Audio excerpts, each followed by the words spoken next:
guess you guys were on the Joe Moore Award semifinalists. Just given how new this whole thing was a few months ago, like what's that mean to you to be on that? It means the world. Just seeing all the work you put in, seeing the rewards, all the work paying off. It means so much.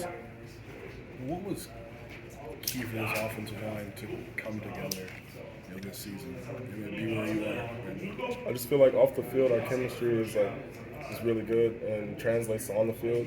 And we put in a lot of extra hours over the summer because a lot of people were like, there was a lot of doubts before the season about the O-line, just a lot of uncertainty.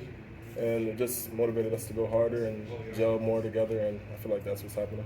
What's the go-to off-the-field offensive line right now? So right now we're doing Billy Baroo's for dinner, and then Call of Duty just dropped, so a lot of that. I mean, obviously, if that's who's like the leader, Call of Duty-wise. I'm never gonna say anybody else. Maybe, yeah. What's the last 2 weeks? Just maybe the line hasn't been what it was for those 6-game win streak. What do you pinpoint as maybe what had gone wrong or differently in those 2 games? Yeah, just going back and watching. I could just speak personally.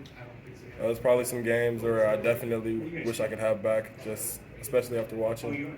But I feel like just in the O-line room, there's a lot of you see what you've done and see how you can change and help the team. There's like a lot of unit accountability and it's like a lot of nobody's pointing the finger. So as far as that, I would just say there's a lot that I would take back and being more physical and being more aggressive and just being more of a force, dominating more. How does that unit accountability get fostered among you guys? We were talking about it earlier, just like the origin of O-line pride. Somebody asked me, I'm like, it's before my time. Yeah. Somebody asked Paucho, he said it's before his time, so nobody knows how long ago that was, but it's been in the O-line room forever. O-line pride is it. I didn't know there was anything before Paucho's time. That's what I'm saying.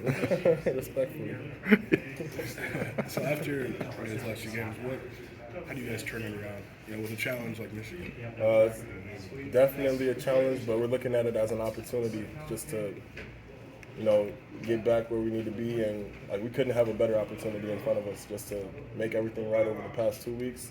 Coming in the week hungry, aggressive, I'm just excited. I'm trying to leave it all out there. Just go crazy. Coach B had talked about how you and Isaiah is probably the best he had seen you two play together this season. What goes into building that chemistry on the left side with him? Yeah, same with Zay. Just off the field, it's like my brother. Just instantly we meshed. And at first we were unsure if he was playing left or right side, but once we figured it out, just a lot went into it. It's a lot of chemistry we have together, and it shows on the field, I would say. But there's definitely nobody I'd rather play with right next to me. Couldn't help but notice you went through senior day ceremonies. What kind of went into that decision? Obviously, you can come back if you want to, but what went into that decision to go through that?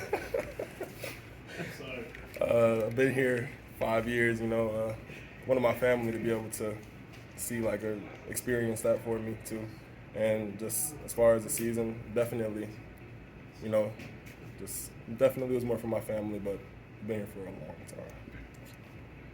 What did it mean to go through that for you? Just having been here 5 years, being a local kid, how much did it mean to you to kind of have that moment? It means a lot. Just being able to reflect on what I've been through and just all of my experiences wearing the Block I, and then being where we are now, not taking it for granted, and I'm not content with it, but just seeing how far we've progressed and where we've came, and that's crazy to me. But it definitely doesn't hit as hard having another year. So. Going back to you and Isaiah, how do you guys foster that? Just all these games together next to each other. How do you foster that developing chemistry? A lot of it is just experiences something on the field, and we'll have our fallouts, but I'll be say it to me, we don't keep anything back that we have to say to each other. Bond over a lot of off the field stuff, just extra work. I'll do some push-ups. Isaiah will see me doing push-ups. He'll start doing some push-ups, and then recently Drake made an album. I'm big Drake fans. My treacherous twin.